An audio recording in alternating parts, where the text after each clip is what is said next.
Hello, everybody. Welcome. Thank you all so much for joining us tonight. My name is Dan Cousins. I'm the Chief Operating Officer and Head of Tutoring here at Bespoke Education.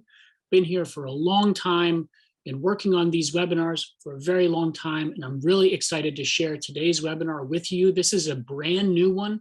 We've been developing it, inspired by some of our past ones, and we've got some really great stuff for you today. So thank you for being here. I'm going to introduce our panelists in just a moment. First, I'm going to take a quick sec, talk you through what Bespoke does so you get a sense of the scope of the organization. So we're just going to share the website so you can see what we're looking at. First of all, we do tutoring. This is where the company started. We do all the tests. We've been focusing on this area of expertise for so long. We know what makes good tutoring. We know what makes good tutors, and we really want to share that with you all. So please call us to talk about it. We do a variety of work within that field. One of our key products is academic coaching, working not just on getting the homework done, not just on the test prep, but actually on what does it take for a student to become a better student. We deliver this service in many ways, a subscription service, by the hour. If you're curious what that looks like, please do call us to talk about it.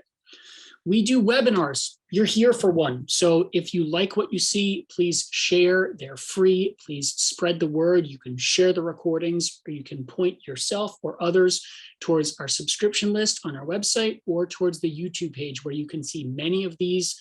We've got a great back catalog, so please check it out and subscribe. We look forward to having you here for more of them. We do mock testing. If you're going to be doing test prep, you're going to be doing mock testing. You've got to take the tests in the way that you're going to be taking them for real down the line. So you've got to do practices, and you've got to make them, to be frank, as stressful as possible. The mock testing program is a way to do that. So check that out if the SAT or ACT or the IC or SSAT are in your future. We have a program called Bespoke Education Access, which you won't hear a lot of other tutoring companies talk about. We have organizational outreach and partnership with other schools, with private schools, with charter schools, with public schools, and with organizational partners that are non-school partners, really to try to get the benefits of our expertise into the hands of those who would not normally have it. So this is a big area of growth and development for us. If you're involved with organizations like these and you'd be interested in what those kinds of collaborations might look like, please do reach out and let us know. We do classes. In fact, one of the classes coming up this summer is one offered by one of the panelists this evening. It's a college essay class, so check that out. There are boot camps for the SAT and ACT also coming up, and a wide variety of things available there. So check out the menu online. Lastly, and most importantly for tonight, we do college admissions advising. This takes many shapes, from packages to one-off meetings, just to get a sense of what this process looks like, to, most notably, the college essay. We've been working on this for so many years. We have great experts, and you can work on that with us in one-on-one sessions, or as a start, what we're going to talk about this evening. So let's start there. I'm going to welcome our panelists, Gary Jaffe, Sam Segan, two tutors, experts I have worked with for so long. I'm so pleased to have them here. Gary and Sam, in that order, first of all, it's great to see you. Thank you for being here. Can you just take a moment and introduce yourselves and what you're working on with your students at Bespoke these days and why you're here? Absolutely. Hi, I'm Gary Jaffe. I'm a tutor and administrator at Bespoke Education. I am working on a lot of college essays with my students because 'tis the season. Students are starting to rev up and make the plans that are going to carry them all the way through November. If you attended the previous webinar that Sam and I hosted, that was just a general introduction to the college admissions essay, there's a whole bit about the timeline for college admissions essays in that webinar. We're not covering that today, but you can always go out and check out that webinar. It is on our website, and I think we're dropping the link very soon if we haven't already. Besides that, I really love working on college essays, particularly because in addition to tutoring, I am also a writer and director for film and theater. So for me, like the college essays are really a union of all the things that I spend my time doing and all the things that I love. So that's me. Sam, take it away. Hi, I'm Sam Segan. Like Gary, I'm an admin and a tutor at Bespoke, and I've been at Bespoke for 7 years. Yeah, wow, 7 years, and tutoring for about 10. Prior to that, I actually did work in the admissions office at Williams College, so I have a little bit of insight into that, and I find it really fascinating and fun to work with students on the admissions essay, which I'm also doing quite a bit of this summer, as every summer. And I love hearing students' unique stories, so I can't wait to show you exactly what that process looks like. And the process we're outlining today will also be a lot like the class that I teach this summer, if you want to sign up for that. Yeah, and we've got a very special treat for you today. We're on the subject of students and tutors. Sam will be the tutor and I will be the student. So more on that in a bit. Dan. Yeah, just a couple logistics before we get started. There is a poll that you're about to see. Please answer that, and then you can X out of it. It's just going to give us a sense of who is here tonight. So thank you for doing that. For questions, the Q&A and the chat are both open. Questions in the Q&A are publicly viewable by the other attendees. Questions in the chat go straight to us. So please, if you feel free, put your questions in the Q&A because they add to the sense of community and just participation that we're going for here tonight.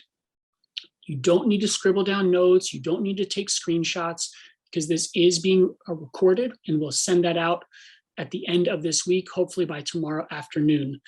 If you like what you see, please share it. You can share that recording or tell people that you enjoyed it, because we are a word of mouth company, and that's how we grow. And primarily it's through these conversations. So if you are curious, if you've got questions, give us a call. The calls are always free. We have a ton of expertise, and as we're doing tonight, we really look forward to sharing it with you. So with that, Gary and Sam, please take it away. I'll be back at the end for some questions and answers with our panelists. All right, let's get this show on the road.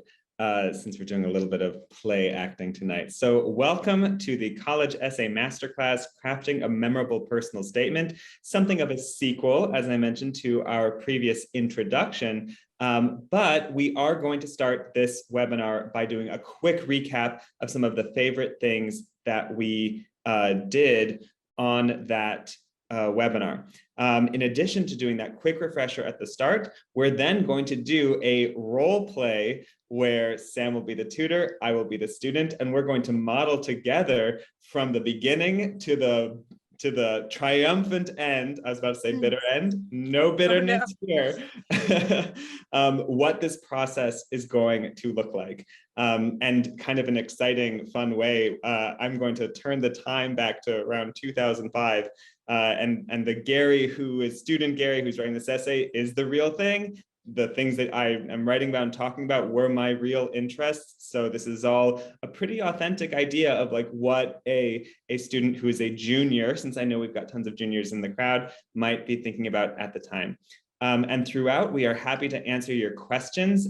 We have administrators handling the questions in the chat. And if we see one that's particularly relevant to what we're talking about, we will try to cover it there.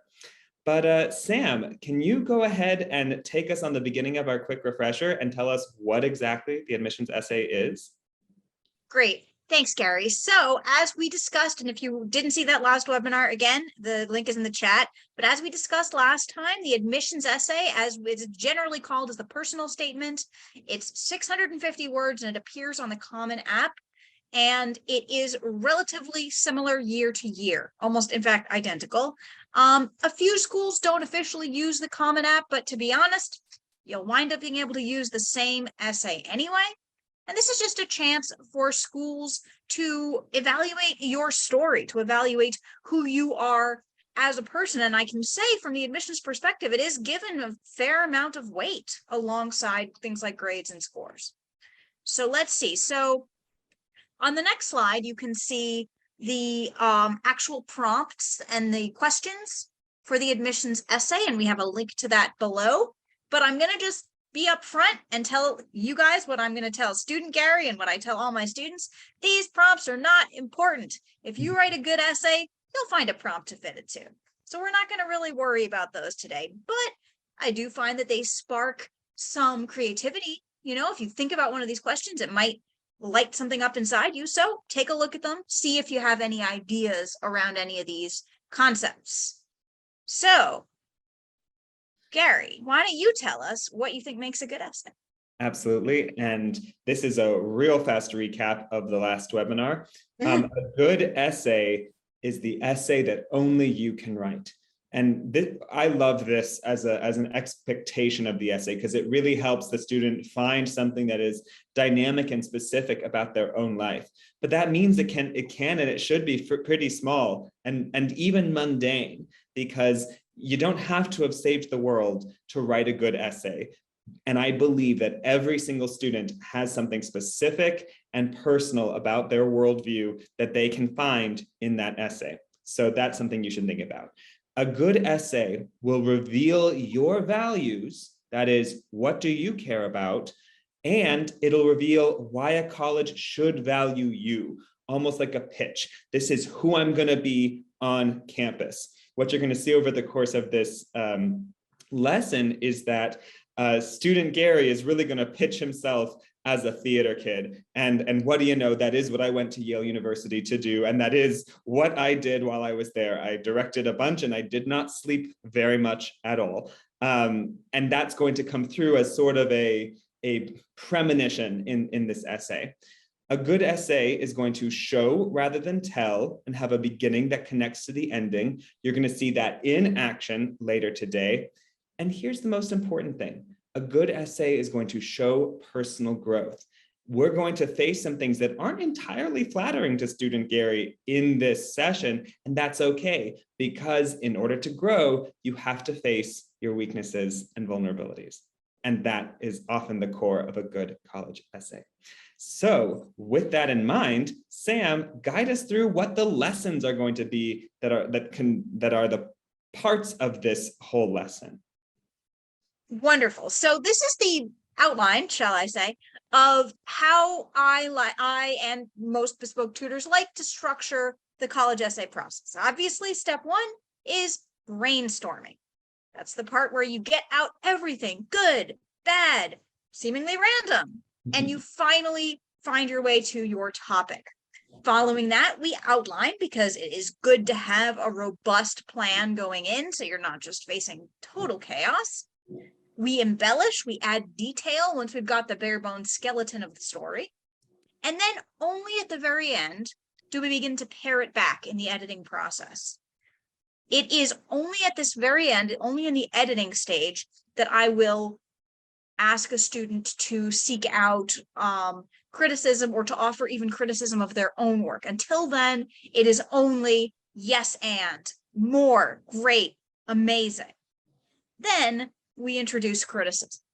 And so that's what we'll be doing. And we're going to be starting this brainstorming with Gary wearing his student hat, student Gary. And we will be exploring this relationship as if he and I had, as is often the case, worked on SAT or ACT together. So we'll have a little knowledge of each other and a little bit of rapport going into these brainstorming questions. So let's see, what are some initial steps that we might take to brainstorming? So this is what I would have student Gary do maybe before the session. Read some sample essays to get an idea of the lay of the land. This would be a great idea for your students to do right now. Look at a list of values that you want to express. Also going to be posted in the chat. And maybe do a little independent free writing to find a good topic or several ideas for topics and core values. And this is what, and coming up next, here's what our first session following all of that might look like. So, student Gary, hello. Here we go. It's 2005/2022, and I am here from the past to be myself. Hi. Wow. Hi, Gary. It's so great to see you. I'm so glad you got that wonderful SAT score. I know. I'm just feeling really strong. I feel like, my dreams of going to Yale are in sight, but I just have to knock out this college essay. So that's a little nerve-wracking. Yeah, it is nerve-wracking. So I think, maybe we'll start with some easier kind of softball questions just to slow things down, shake it out. I kind of have a favorite question to start with. Now, don't laugh at me, but this is the question I like to ask to start things off. How would you survive a zombie apocalypse? Oh my God. I wouldn't. No. Okay. I guess, well, not by running, because I'm like the least athletic person, high schooler you've ever met. I could, okay, well, I think I'm pretty good at picking things up. So like, though I think my skill set is right now very much based on like trying to be a successful high schooler in Texas in 2005, I could pick up a lot of other things if the circumstances changed. So I could do that. So you pick things up quickly is what you're saying. Nice. Yeah. I like that. Like, tell me about that. What sort of things do you pick up quickly? Well, like when I first started playing violin, I was like really good at that really fast, at least what I thought was really fast. And then, I mostly do theater. And so I'm really good at quickly getting the role to like what the character is supposed to be. And the audience tends to appreciate that. And then like in academics, like, whether it's physics or math or whatever, I tend to get things pretty quickly. I guess like some calculus stuff, not as much, but like, once I've learned it, it's learned. That's something that I'm pretty good at. That's awesome. So that's a real strength of yours. And that's something that we want to shine through, is that you can pick things up. Yeah. So now let's explore the other side of that. Has there ever been is there anything that you haven't picked up quickly, or is this just universal in your life?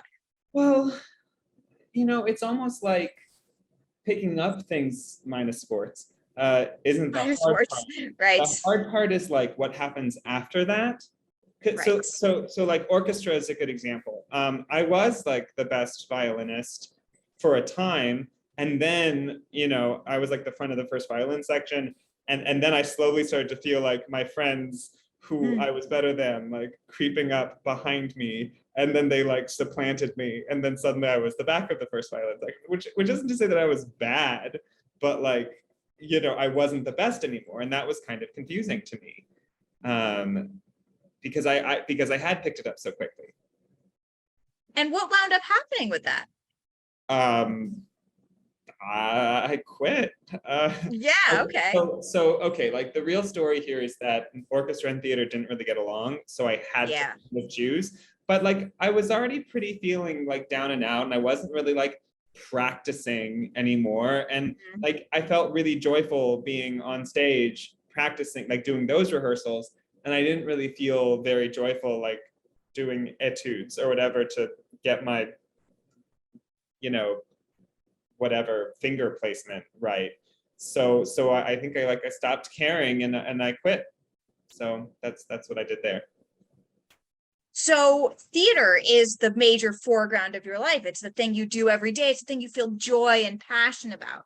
Yeah. So absolutely. I'm feeling some oomph and in terms of gravitating towards something theater related, perhaps, as a topic. Yeah, but like even in theater, I've felt challenged and sometimes wanted to quit, and for similar reasons. Like there was a time like just this spring where I was really struggling with this role I was playing, and I thought that I really kind of had a crisis of confidence, because the things that I thought I was good at, I suddenly felt like I wasn't as good at. And I don't know, it just made me I kind of felt like the repeat of the orchestra thing, where I just wanted to like kind of get out of there. I didn't. Yes, which I love. Yeah. How did that turn out? Well, I think I told you about this because we were working together at this time, but like this was the contest play, so we took it to district, and then I won Best Actor. And so like that was pretty cool. I don't know. So it was pretty cool. It was a pretty cool thing, but it took some struggle to get there. Yeah. And it took, well, here's the deal. It's like my teacher told me that I needed to completely rethink my approach to the role. And I had to like do that, which was hard, and try it a bunch of ways, which was hard, but also kind of fun. And then eventually I got there, and then it worked. So Nice. so We have a that, whole journey. yeah, it is a little journey right there. Yeah. So what do we think? Do we think that that journey might be a good topic to start exploring?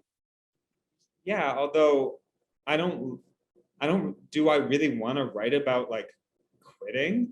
I feel like if I'm competing with other Yale applicants, like they're all going to be perfect. And if I'm not perfect, then why would they let me in? That's a great question. So I think you'd mentioned that you studied Latin, right? Yes, there are 6 of us in Latin 5, and Amazing. So do you know the root of the word perfect?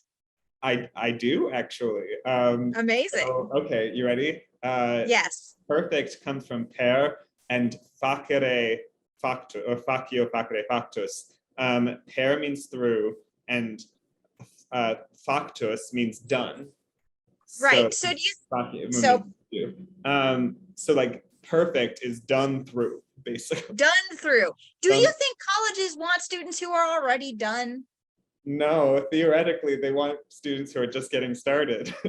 Right. So a story of somebody who has overcome the desire to quit, for example, is much more appealing than a student who's never faced hardship. And what if they get to Yale, face some hardship, and then they quit?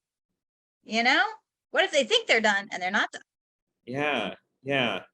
Okay, all right. So you don't think I should like write about Latin club, because like that's really impressive. And I mean, I do have a lot to say about like how reading Catullus or Virgil just feels really amazing, because they were written 2,000 years ago, and I'm like, wow, you're insulting your friend for being smelly, and that feels like it could have been written about like my friend who is smelly. Like I mean, yes, I totally love that.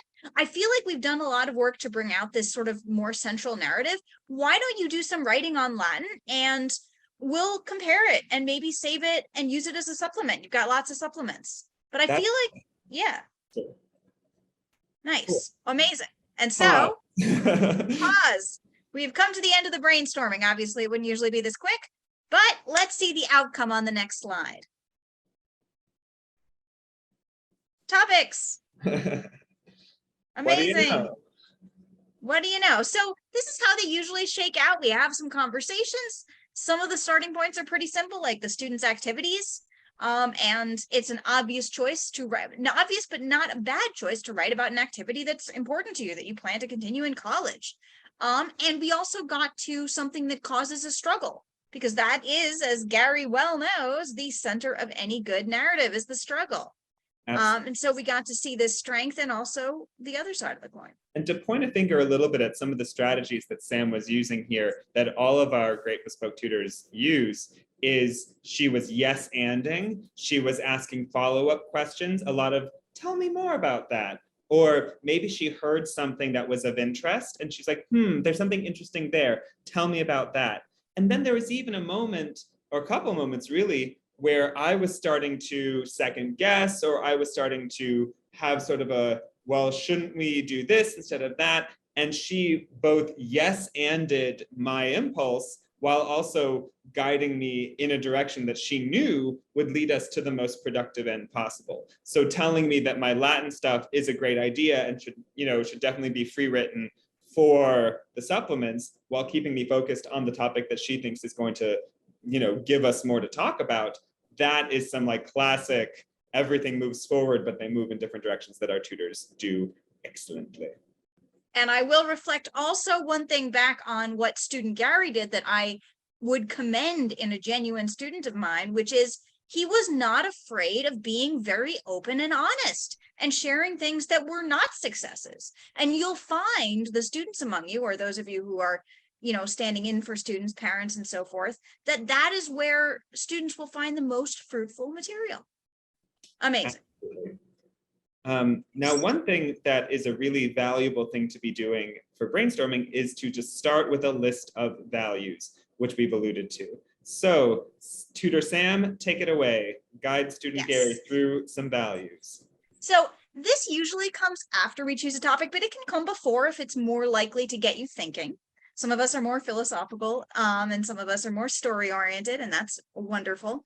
And so what I'll usually do is I'll just share the list of values that we have in the chat and have a conversation with a student about have them pick out a few that are important to them. So student Gary, you've done your homework, you've come in, you've picked out a couple values. Tell me what you're thinking about the values that you would love your essay to express.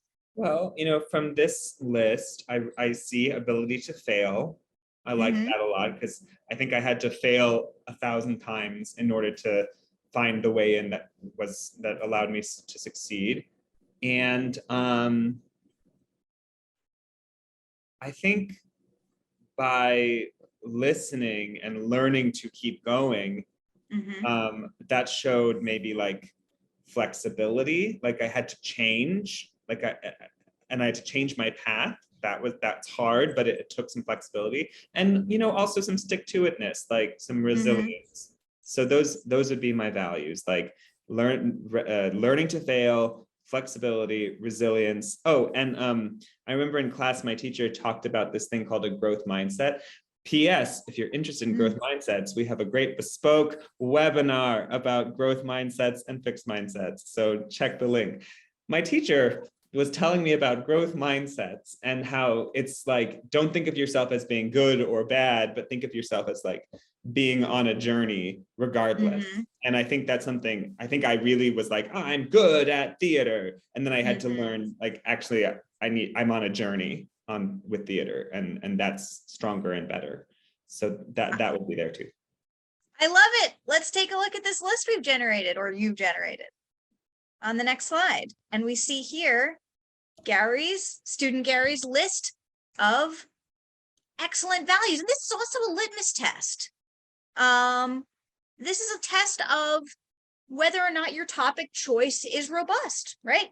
If your topic choice dovetails nicely with these values, and I think student Gary's definitely does, it does show us all of this, pushing through difficult stuff, learning a growth mindset, then you're golden, and we are ready to commence the next stage of the process, which is getting organized and outlining. And this is the homework that I would have a student do. So I would have student Gary do this before we next met, although we usually maybe write the essay, the outline together. So I would have him perhaps look at some of those sample essays and figure out what outline they were using.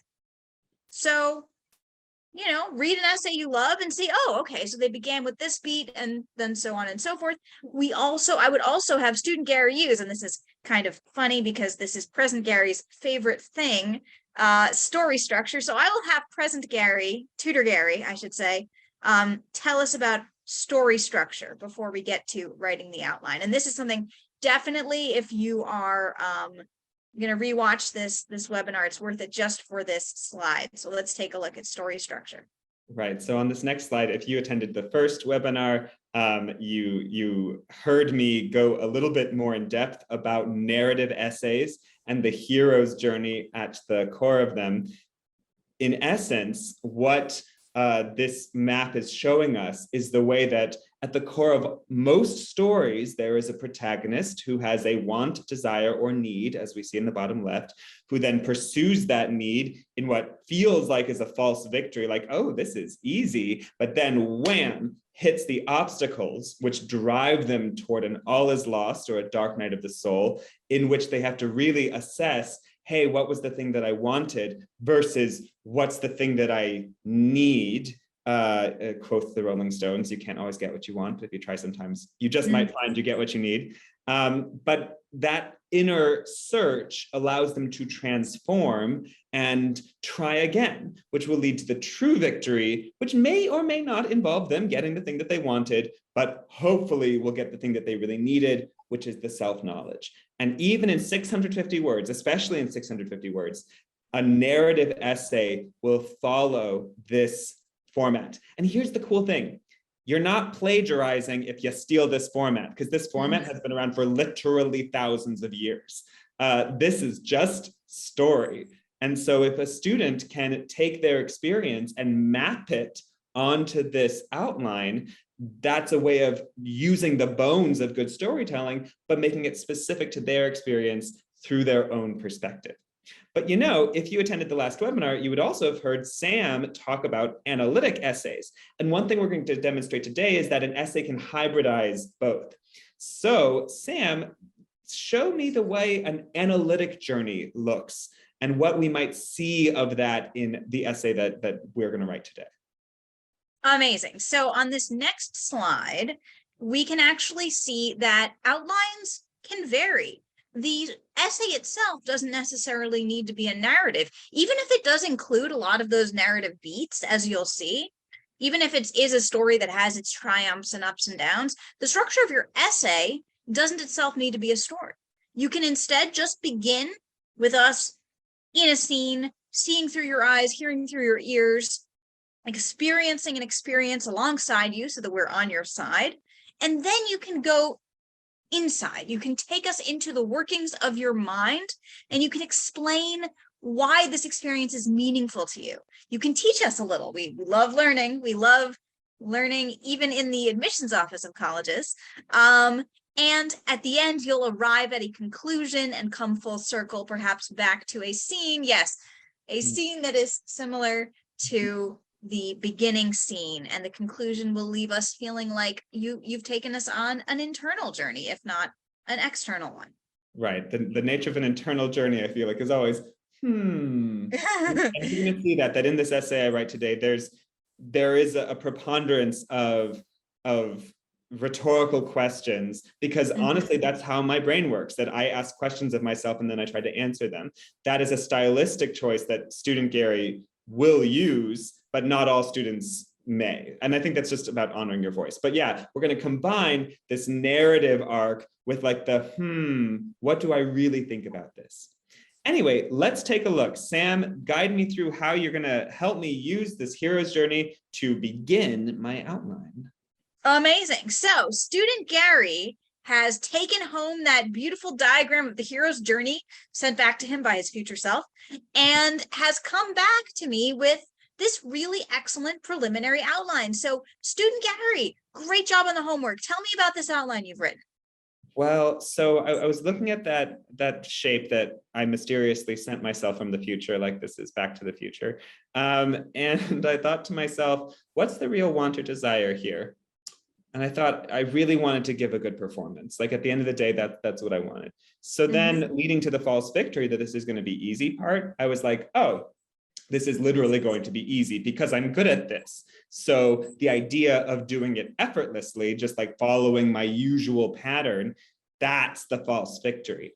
The despair, the all is lost comes in when my teachers like start over.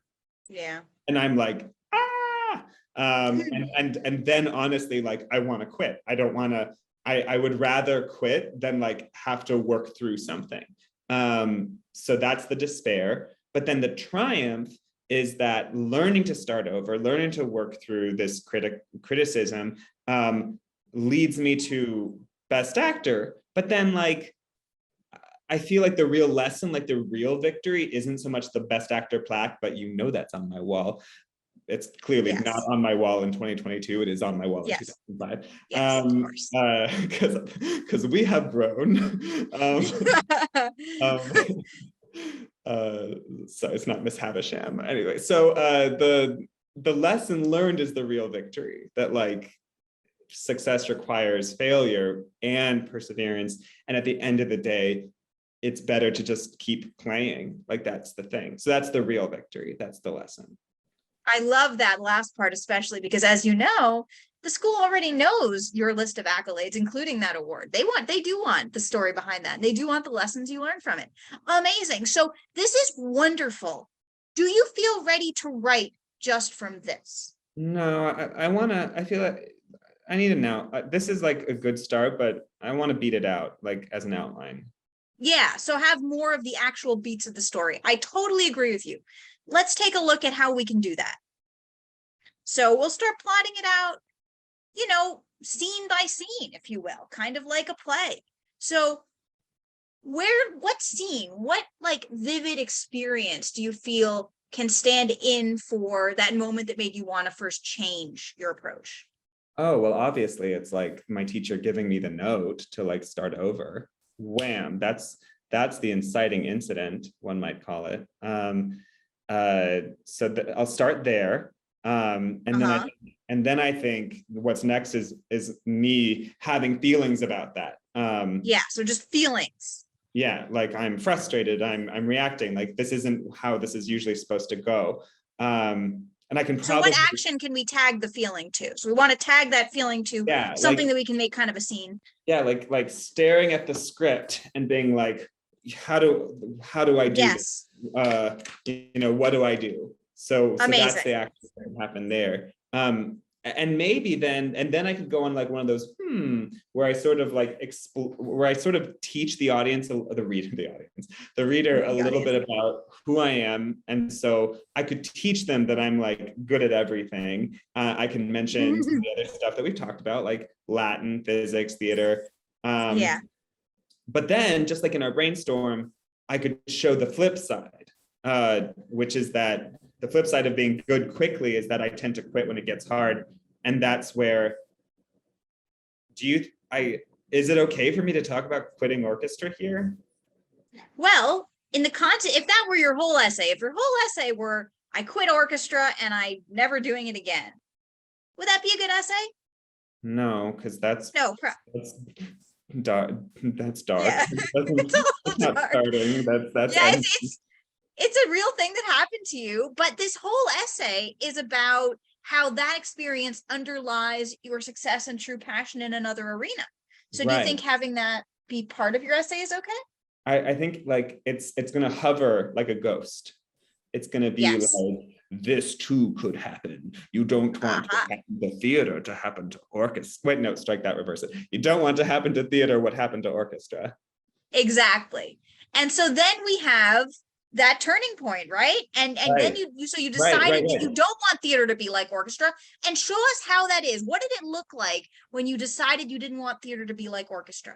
Okay, well, I mean, like I started experimenting like crazy. So, and the way I did that was like, I would bring in different theatrical styles based on like some of the playwrights that I like. This is all true, by the way. High school Gary was very into plays. So I would bring in like a Chekhov version and play it like it was Chekhov. And then I would like play it like it was Neil Simon. And then I would play it like it was the producers. And then I would play it like it was Shakespeare or something. And almost all of these attempts were wrong, but I feel like I learned something about the role from each, and that got me to the sort of specific style that was multidimensional and almost like multi-stylistic that actually was the guy.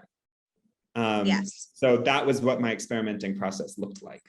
I love that. And I really want you to keep all of that in this essay, because I feel like I just learned a lot about the process of theater from you. And you know, we want to learn. So let's keep that in. And I think we know the ending already, because I think the end is prefigured, right? You win Best Actor. Yes. And then we hear your takeaway lesson.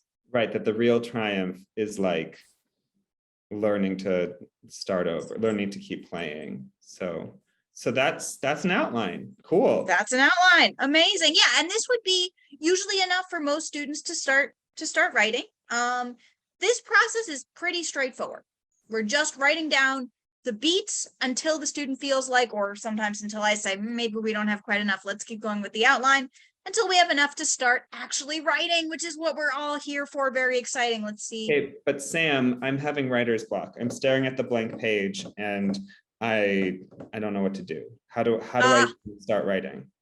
Well, this was not a problem for high school me, but for the sake of well, student Gary / many students that I've had, let's click to the next slide and we will talk about how to write. So first of all, so many options. Every student is different. I've had students who like to pace around and speak into a recording device. Okay, I've had students who like to set a timer and free write for 5 minutes. I've had students who have some difficulty typing and they just want to dictate it. And I'm an excellent stenographer who writes down everything down to the ums and ahs. Remember, it should sound like you, meaning it doesn't want to be fancy at this stage. Right. And of course, as always, you want to introspect, you want to dig deep and be authentic. Dictate it to the tutor is such a good strategy because a lot of students start in writing in a sort of formal tone that they think it's supposed to sound like. But the thing is, we want the essay to be the student's voice, even if that voice is like less academic.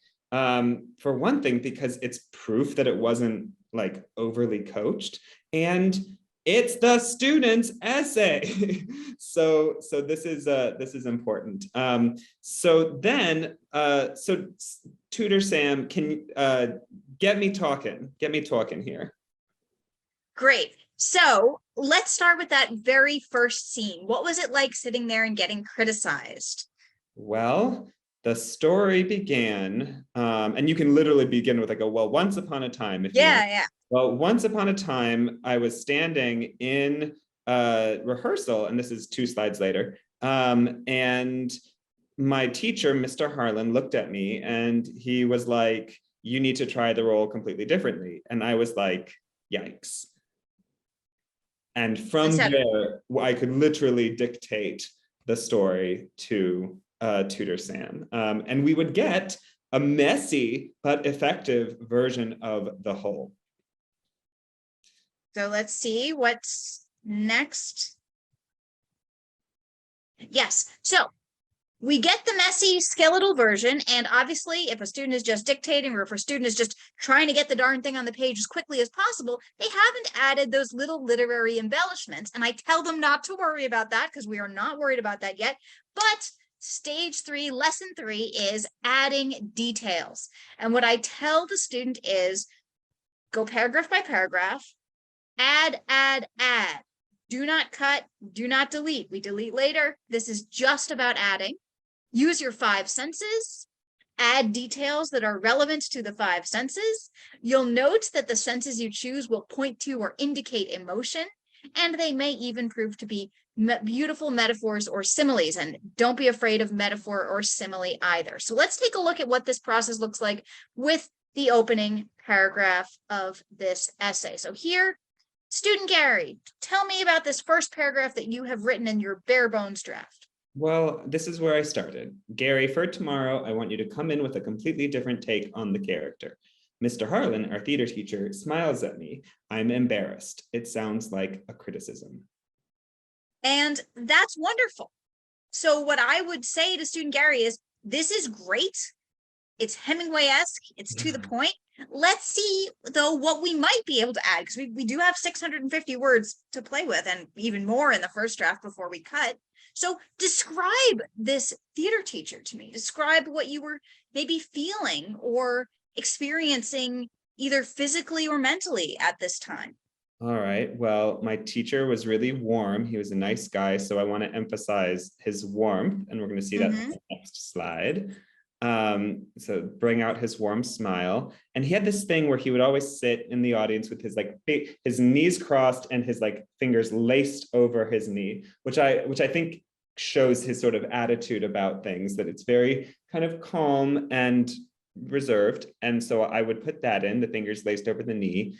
It definitely felt like when he gave me that instruction that it was easier than it was. So I'm gonna add making it sound easy, because that's how I was thinking about it. And then since you asked for a physical feeling, I'll put my cheeks burning because I was embarrassed. I was called out. In fact, I'll use my 6th sense, the sense of my literary sense, to add that I'd been ordered to go to theatrical timeout. And I also I'm a kind of funny person, so I like making little jokes here and there. So unless you tell me to cut it, I think theatrical timeout is kind of quirky. It's a fun. No, I love it. I do not. You should definitely roll with your sense of humor. Okay. I think that's so important, and that's an important part of finding your voice, right? So that's the 7th sense. Then is your sense of humor. Amazing. Yes, I feel like we discover new things every time. Just came up with that. So yes, so this is what we would do. And student Gary might ask me, as many students do, oh no, isn't this overwritten now? Isn't this too much? And to which I would respond, is it time to edit yet? Is it time to cut yet? Is it time to criticize yet? No, no. No. Only add. Oh, yes, and for the improv fans as well as the theater fans. Okay, so notice the result of this, right? The result of this is a pretty long essay. It's a little longer than 650 words. Is that a problem, though? No. Sam and I have students come in with 1,000-word essays all the time, and students are like, oh my God, how will I ever get this down to 650? And we're like, you've done the hard part. The hard part is getting the ideas down. Stick with us. The easy part is finding the core. I would rather start at 1,000 and get to 650 than start at 350 and have to get to 650. Absolutely. Right. Absolutely. Exactly. But it does move us nicely into our next lesson, which is editing. So, Tutor Sam, how will you guide student Gary through the editing of this behemoth? Well, let's take a look at the next slide. On this next slide, we do finally get to do what the student is by now eager to do. Cut, cut, cut. But I'm not dictatorial, and I think it's still really important that these choices come from the student. So I'm not going to go in there and say that sentence is bad. Instead, I will ask the student to often read the essay out loud, which we will be doing with the finished product in a moment. And I'll ask, why is this sentence important with pretty much every sentence? I'll also take note of anywhere that the student kind of makes a face at themselves or stumbles while reading, and we may want to revisit that section. We'll look at, oh gosh, have we tied the ending to the beginning? Let's see if we can do that.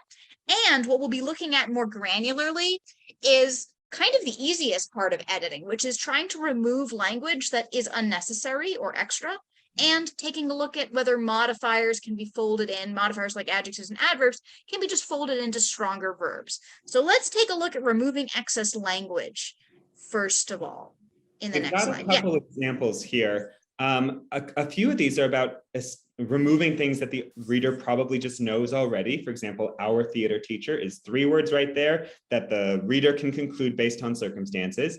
You can see that we cut some redundancies. I feel like I'm in trouble, like I've been ordered. The fact that there are 2 likes, that's a clue. Kill one of them. And then some of it is just, well, how can you take 4 words and turn them into 1? Like, I want you to can just reduce to please. And that is a significant change. Because if you find in every sentence 4 words that become 1, boom, your essay gets shorter. Now, and more powerful. Yeah, and more powerful, exactly. So Sam, you alluded to removing excess modifiers. Let's take a look at what that means. Great. So modifiers, this is a little bit of a steal from Stephen King's On Writing, which I don't agree with all of his advice. And there are, you'll notice, he's very against adverbs kind of in general. I think some adverbs are great. But if you've got a lot of them, if you've got a lot of these LYs, gradually, essentially, highly, just see if you can replace them. And notice that we have kept seriously, because we felt like, and student Gary felt like, and I agreed, that was a good, strong, and accurate word. So notice that we've just sort of cut down the dross and we've kept the gold.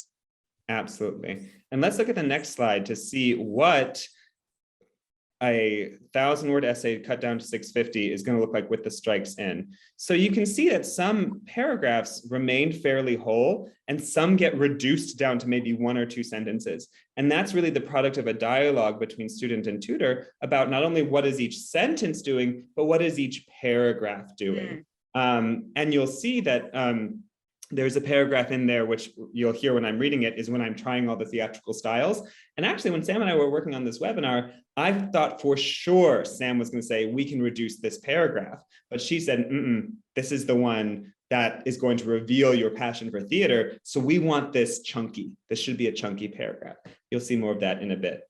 Now, let's get to the part where Sam is going to ask student Gary to read it out loud, both to hear the essay and find some little bits that might have still been confusing. So let's see. Yes, the big moment we've all been waiting for is the reading of this essay. All right, me. Okay. Gary, for tomorrow, please come in with a completely different take on the character. Mr. Harlan smiles at me warmly from the audience, his fingers laced over his knee. He makes it sound easy, and maybe it is, but my cheeks burn in response. I feel like I've been ordered to go to theatrical timeout. I fake confidence and ask for clarification. Any particular direction, Emhar? And he keeps up his pleasant, affable affect. I don't know yet, just play. I trudge home and pull out my well-worn script. My character is a dictatorial producer named Ivan Vasilyevich. He's basically Stanislavski meets Stalin. A completely different take. What does that mean? And if I need to change what I'm doing, does that mean I've been doing a bad job? Am I bad at acting? Except for sports, don't ask. I've never really been bad at anything. Whether it's cracking the code of Latin declension or applying the correct hand gesture to determine the magnetic field around a wire, once I get something, it's pretty well gotten. This is how it's been for me in theater too. I've got a structure. I read the script, get a strong sense in my head for the tone, the sound, the physicality of the character, work on it extensively in rehearsal and at home, and then play the role. The audience laughs, cries, and applauds, all according to plan. Come in with a completely different take has knocked me off my axis. Maybe my whole approach is wrong. I seriously considered quitting. Why am I caught so off guard? I start to think about my work on stage and in school. I see how my knack for quick comprehension hasn't always been helpful. In my orchestra days, I began as the strongest violinist in the school before others crept up and ousted me from first chair. In physics, I do well with the hand gestures on the tests, but my friends who dig deep come out with the most thoughtful science projects. I begin to see that my ability to understand things quickly has become a crutch. Not only is it preventing me from pushing myself to achieve greater heights, but it's also made me unreceptive to productive critical feedback. I'm simply not used to it, and it's so uncomfortable that my natural response is to run away. In orchestra, once I was relegated to the back of the section, I figured it was a lack of talent, not a lack of work, that made the difference. I decided to quit. Well, this time, I'm not going to. I bring in a different Ivan the next day, old, tired Chekhovian. That doesn't work, but it does open up some new possibilities. The next day, neurotic, hypersensitive Neil Simon. Then, aloof, distracted Tennessee Williams. Grandiose, tragic Shakespearean. All failures, all fascinating. And oddly, I'm having fun. I repeat again, and again. A new character emerges, combining elements of all of my discoveries in all my different attempts. I find the character in a heightened realism. He takes himself seriously and reacts strongly to those around him, which makes for comedy without playing it as such. My multidimensional Ivan could only come from trying him every conceivable way. When we take the show to the District 1 Act Play competition, I win Best Actor. My cheeks are burning again, just like they did on the day Mr. Harlan told me to try the role differently. There he sits in the audience, applauding politely. His warm, affable smile is no different than the one he gave me when his direction sent me into a tailspin. It's like he's saying, Gary, sometimes it works and sometimes it doesn't. And when it doesn't work, whatever it is, I won't be afraid to start over. I'll remember the simplest but most important of Mr. Harlan's words, just play. Amazing. So that is the results of, and you can see the brainstorming shining through in this essay. You can see the editing shining through in this essay. You can see adding details and taking away details, and all of those are present. And you can see where we also got to learn about theater. So that's it from beginning to end of the essay. Let's take a look at some of the things that worked well in this final draft, and then we will answer your questions because we do see your questions there. So notice one of the things that's worked really well is the beginning is tied to the end. We've got the warm smile, we've got Mr. Harlan in the audience, and we've come back to that first scene. Right, and I think one of the important things about that full circle is that it's not like Harlan is like, oh yeah, you won. Nope, he's still got his hands on his knee, and he's still got that affable smile, because ultimately it's not the losses or the victories that are important, it's the process. And that's what that circle underscores. Repeat, somehow changed. So that's something we see here. Yeah, we've alluded to this a bit, so we'll go quickly through it. But on the next slide, we see that my naming Jacobian, Simon, Williams, Shakespearean, it's a way of signaling to Yale or wherever I'm applying, hey, I'm going to come over and I'm going to be your theater kid and I'm going to go deep. And I did. So there we go. So now let's take a look at some of the questions. And I think we can cut the slideshow. So one of the questions. Hey guys. Hello. I am back. First question. Thank you. First of all, it was excellent. I learned a great deal myself about your craft, and I'm really glad to have been here for this. First question that I want to ask is from the Q&A. Jack asked about the differences between structuring an analytic essay versus structuring a narrative essay. And Sam, I want to hand that one to you if you've got any thoughts on the different structures of those types of essays. So that's a wonderful question. And actually, one of the reasons that we did this particular essay, that Gary wrote this particular essay, is if you'll notice, the entire middle section of it is an analytic essay. It's him analyzing himself. So the truth is, the approach is pretty much the same. You still want to plot out paragraph by paragraph. You still kind of want that crisis moment, that dark night of the soul, even if it's merely an internal one, a feeling of self-doubt. You just spend a paragraph on that in just the same way. And you do still want a real life scene at the beginning and a real life scene at the end. I had a student write a wonderful analytic essay about literally just putting together a puzzle. She began putting together a puzzle from her grandmother. She ended when she put in the final piece. And in the middle was an arc, several paragraphs, pretty neatly structured, of 1, comparing it to programming, 2, comparing it to how she structures her days every day and stays organized, and 3, comparing it to her relationship with her grandmother. And it wound up being kind of a beautiful essay about something that was a value of hers, how she approaches life, putting together pieces. And it was bookended, and it just had some neat thematic moments in the middle. So that's how I would suggest doing it. And there are some students who just prefer those essays. And the times when I would suggest an analytic essay is when the student is more comfortable with it. Easy as that. And the thing with an analytic essay is that the connections in between can be everything from comparisons, like Sam is saying, to instead of self-doubt, maybe it's confusion, maybe it's a lack of comprehension giving way to comprehension, or maybe it's the realization of something beyond the thing. I have I had a student write a wonderful essay that featured him imagining an algorithm to make a layup. And what he realizes as each paragraph keeps going is that the algorithm isn't enough. What he really needs is machine learning. And then he teaches the reader about machine learning. And at a certain point, he acknowledges, well, I don't know how to do that yet, but I'm excited to be on that journey. So the cool thing about an analytic essay is its structure will teach itself to you based on the connections in that literal thought process. Thank you, Gary. We've had a couple of questions about time frame. People asked, how long does the work take? Or just when should you begin? Can you give us a sense of some of that time and how you approach that with your students?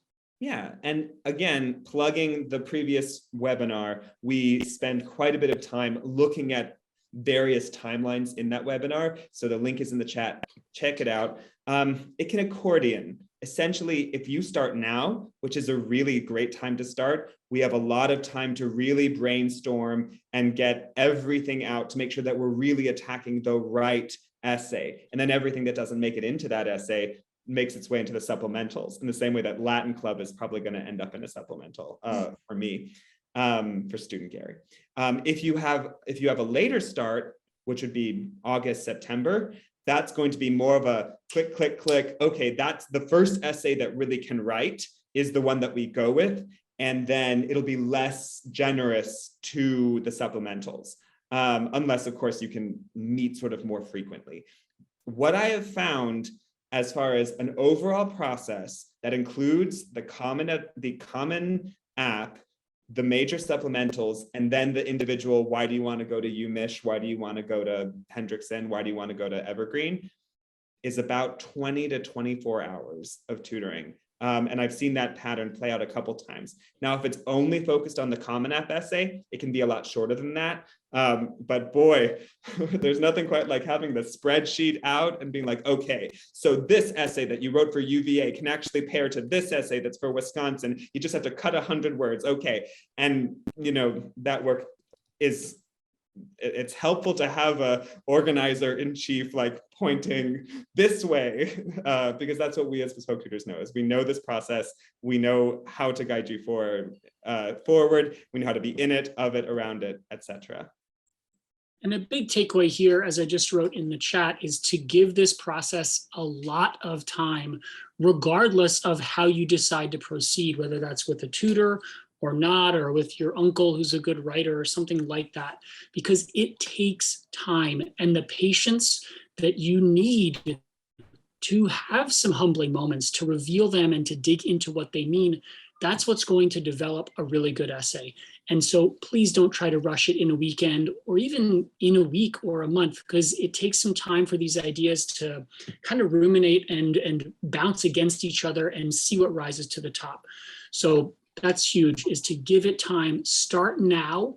As one of our college admissions experts has said, sometimes students are also learning how to write this kind of essay to begin with. They may not have been asked to write it in school before. And so part of the process is learning that, not just writing a good version of this essay. To build on that, Dan, one of the reasons you also need time is because, let's say Tutor Sam and student Gary work on this essay and we bring it to the college counselor, and the college counselor says, I like it, these are my thoughts, and then wanna give some feedback that might be very smart app, something that we hadn't seen, but that requires not quite a start from scratch, a start over, as my essay is about, but rather like, okay, roll up the sleeves and back to work. And we wanna have that time so that's not like college, the college counselor gave us all this criticism and we didn't have time to put it in. So you wanna build in the time for feedback and to process the feelings about it. All right, guys, I've got my eye on time, so I think we should conclude there. Thank you, Gary. Thank you, Sam. Thank you to our audience. Thank you, Maya and Sarah, for supporting us here with the tech and the links and everything else. Just want to say, have a wonderful night. Once again, we will send this recording, so you'll have it in your inboxes by tomorrow. And please give us a call. If any piece of this is interesting, or if you're just curious and have more questions to ask, please do call and ask. The contact info is in the chat. The calls are free. As we've said, we have a lot of expertise and we look forward to sharing it with you.